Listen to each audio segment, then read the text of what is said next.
গ্রাহকসেবা বিভাগ রাখর আগ্রণী রবীন্দ্র শতবার্ষিকী বৌন গ্রামীণ বেনি সংসামার সালনুরুগী মেগাকৃতি ডেলিভারি ক্যাম্প পান্দা সংযোজকা পাদব মানজাকা হাস্তিনি ইয়াকসু মন্ত্রীকরা জিষ্ণু দেববর্মা ত্রিপুরা গ্রামীণ বেনি চেয়ারম্যান মহেন্দ্র মোহন গোস্বামী তে নাবার্টনি আদং রক আসানি পান্দব কক্সানা থাকি হাস্তিনি ইয়াকসু মন্ত্রীকরা শাখা তঙ্ক সংতনের লুকুর ক্লাইকে রাং লাগাই মানাতি ব্যাং রক সামং খাইতন আবনো কয়বং নারেখা হ্যান্ডিক্রাফট বাঁশবেতের কাজ করা একটি প্রতিক্রিয়া মঞ্চের দিকে এগিয়ে আসবেন।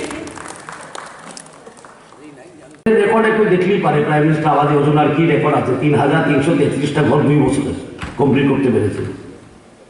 সমালোচনা করাটা খুব সহজ, কিন্তু সমালোচনা করার আগে নিজের রেকর্ডটা দেখে নেওয়া দরকার।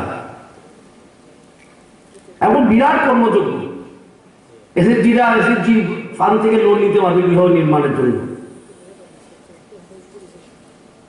এই কথাটা বলছি কারণ এই কারণে ব্যাংক ইনভলভ ডেভেলপমেন্ট কাজে। এখন গৃহ নির্মাণে ব্যাংকে আমরা ইনভলভ করেছি, প্রাইম মিনিস্টার আবাস যোজনাতে ব্যাংকে আমরা ইনভলভ করেছি। এবং আগের যে স্লোগান ছিল মানছি না মানবো না, মানছি না মানবো না, আমরা সেটা বদলি করে দিয়েছি। আমরা বলছি চলো এগিয়ে চলো। আমরা নতুন স্লোগান দিয়েছি এগিয়ে ছিল সবকা সাথ সবকা বিকাশ। কারণ মানছি না মানবো না করতে করতে প্রায় 35 বছর চলে গেছে। যে উন্নতি হওয়ার উচিত ছিল সেটা হয়নি। আমরা বলেছি কোঅর্ডিনেশন কর্পোরেশন, ব্যাংকের সঙ্গে বলছি আমরা কোঅর্ডিনেশন কর্পোরেশন খুব দরকার। রাজ্যের উন্নতিতে ব্যাংক ভাগিদারি হবে না, কেন হবে না? প্রাইম মিনিস্টার আবাস যোজনায় ব্যাংক কেন কাজ করবে না? এবং এসএসজি গ্রুপ কি ছিল? 18টা ব্লকে ছিল। আমি আবার আরডির মন্ত্রী। 18টা ব্লকে এসএসজি গ্রুপ ছিল, আজকে 58টা ব্লকে এসএসজি গ্রুপ আছে। এসএসজি গ্রুপ 4,000 ছিল, আজকে 31,000 প্রায় আছে। কারণ মা বন্ধুকে নিয়ে আমরা একটা আন্দোলন সৃষ্টি করতে চাই ত্রিপুরা রাজ্যে। স্বয়ং সম্পূর্ণতার আন্দোলন, আত্মনির্ভরতার আন্দোলন, স্বরাজের আন্দোলন, সুরাজের আন্দোলন। এসএসজিকে শুধু সংস্থা হিসাবে দেখলে হবে না, এসএসজি একটা বিরাট আন্দোলন। সমাজের মধ্যে এসএসজি একটা বিরাট আন্দোলনে পরিণত করার চেষ্টা করছি আমরা। এবং এটাতে ব্যাংকও আমাদেরকে সাহায্য করছে, বিশেষ করে গ্রামীণ ব্যাংক। ওদেরকে সহজে লোন দেওয়া, ওদেরকে সাহায্য করা, মার্কেটিংয়ে ট্রেনিং দেওয়া, স্কিল, সবটাতেই ব্যাংকের সঙ্গে আমরা টাই আপ করেছি। এবং এটা শুনে খুব আনন্দের ব্যাপার যে এনপিএ যারা লোন নিয়ে টাকা ফেরত দেয় না, এসএসজি গ্রুপে খুব কম, 2.63% মনে হয়, আমার যদি ভুল না হয়ে থাকে 2.63%, 2.63% মহিলারা লোন নিয়ে ফেরত দেয় না বিভিন্ন কারণে। সেটা কোনো টাকা মারার ব্যাপার নয়, হয়তো অসুবিধা হয়ে গেছে, বিজনেসটা ফেল হয়ে গেছে কোনো কারণে। সুতরাং ত্রিপুরার লোক কাজ করে না এরকম না। ত্রিপুরা মানুষ কাজ করতে চায় না, ত্রিপুরা মহিলারা কাজ করতে চায় না, এটা না। এতদিন ধরে ত্রিপুরার মানুষের পোটেনশিয়াল আমরা দেখতে পারি না, কর্মক্ষমতা আছে সেটাই চিনতে পারি না। শুধুমাত্র মানছি না মানবো না এই সেই স্লোগান দিয়ে চলে যাচ্ছে, সেটাই চলে গেছে দিনগুলি। আজকে আমরা কি এই সরকার ত্রিপুরা মানুষের কাজ করা কর্মক্ষমতা যোগ্যতা সম্মান দেয়। আমরা জোর গলায় বলি ত্রিপুরাকে আত্মনির্ভর করা, ত্রিপুরাকে স্বয়ং সম্পন্ন করা সম্ভব। শুধু কেন্দ্র দিচ্ছে না, কেন্দ্র দেবে না, সাম্রাজ্যবাদী এসব বড় বড় শব্দ না। আমরা বিশ্বাস করি, আমি দৃঢ়ভাবে বিশ্বাস করি ত্রিপুরা মা মধ্যে মধ্যে এই ক্ষমতা আছে যে তারা আত্মনির্ভর হতে পারে, গ্রাম স্বয়ং সম্পন্ন হতে পারে, সবার গৃহ নির্মাণ করার ক্ষমতা আছে। আর সেটা হয় যখন আমরা সমাজকে সঙ্গে নেই, ব্যাংকের সঙ্গে নেই, সেটা ইংলিশে বলে কনসলিডেটেড এফার্ট, সবকে নিয়ে চলা, সবকা সাথ। হিন্দিতে বলা হয় সবকা সাথ, सबको साथ में लिए चलना। समाज को, যে ইনস্টিটিউশনগুলি আছে সেদেরকে নিয়ে চলা, সেদেরকে গণমুখী করা। গণসঙ্গীত গেলেই গণমুখী হয় না, শুধুমাত্র গণসঙ্গীত গেলেই গণমুখী হয় না। সেটা কি বলে গণমুখী আন্দোলন? ব্যাংকে গণমুখী করা। আজকে কেউ ভেবেছে ব্যাংকে একটা গরিব মেয়ে গিয়ে অ্যাকাউন্ট খুলতে পারে? গণতন্ত্র গণতন্ত্র চিৎকার দিয়ে সব পার্টি, একমাত্র মোদীজি বলছে ব্যাংকে গণতান্ত্রিক করতে হবে। তাই জনধন যোজনা, জিরো অ্যাকাউন্ট খুলুন। আমার মনে আছে কয়েক মাস আগে এই হলই আমরা একজন ব্যাংক সখী বানিয়েছিলাম, যে ব্যাংকের মহিলারা ব্যাংকে গেলে ওদের কাজকর্ম করে দেওয়ার জন্য আমরা ব্যাংক সখী বানিয়েছি। একজন ব্যাংক সখী এসে এখানে বক্তব্য রাখলেন, কি সুন্দর বক্তব্য। উনি বললেন কিছু কয়েক বছর আগে আমার ব্যাংক যেতে পারতাম না, আমরা ভয় করতো। আমার স্বামীকে বলতে হতো ব্যাংকে চলো, ব্যাংকে যাও, ব্যাংকে কি আছে। কৌতূহল ছিল আমাদের ব্যাংকে কি হচ্ছে। ব্যাংকের দরজাও দেখেছি আমরা, সাইনবোর্ড দেখি, আমরা ভিতরে যেতে পারি না। আর আজকে ব্যাংক সখী হওয়ার পরে আমি ম্যানেজারের মেয়েকে চা খেয়ে আসি, অন্যজনকে সাহায্য করি। সেটাই তো গণতন্ত্র, সেটাই তো সবচেয়ে বড় গণতান্ত্রিক প্রক্রিয়া, মানুষকে অর্থনৈতিক সুযোগ দেওয়া। ইংলিশে বলে without an economic right no rights are valid. Financial যদি না থাকে, অধিকার যদি মানুষের না থাকে, অন্য অধিকার এত সক্রিয় হয় না। আর সেখানে ব্যাংকের কাজ। ক্রেডিট ডেলিভারি ক্যাম্পে, এটা ওদের ৪৬তম স্থাপনা দিবসের, ওরা 152 crore 60,11,900 ক্রেডিট দিয়েছে। সেটা একটা ল্যান্ডমার্ক, ভালো। এবং চেয়ারম্যানের ভাষণ আমি শুনছিলাম, ওনার সঙ্গে প্রায় কথা হয় আমার। দেখুন, ব্যাংকটা আগে ছিল টাকা রাখার জায়গা, সুদ নেওয়ার জায়গা। আর ব্যাংকে যেত কারা? যাদের টাকা আছে তারাই ব্যাংকে যেতে পারত। সেই চিন্তাধারা থেকে আমরা অনেক সরে এসেছি, মোদীজি সরিয়ে ফেলেছে আমাদেরকে। এখন ব্যাংক উন্নতির নোডাল এজেন্সি। ত্রিপুরা রাজ্যে বা সারা ভারতবর্ষে ব্যাংক এখন উন্নতির একটা এজেন্সি, উন্নতির একটা অস্ত্র। তাই আপনারা দেখেছেন কিছুক্ষণ আগে মাসে 12 টাকা দিয়ে ইন্স্যুরেন্স প্রিমিয়াম দিয়ে 2 লক্ষ টাকা, সেটা কখন আগে ছিল না। ত্রিপুরা রাজ্যে প্রাইম মিনিস্টার আবাস যোজনা, সেখানে আমরা ব্যাংক ইনভলভ করেছি এবং ব্যাংকে বলেছি আমরা লোন দিতে হবে।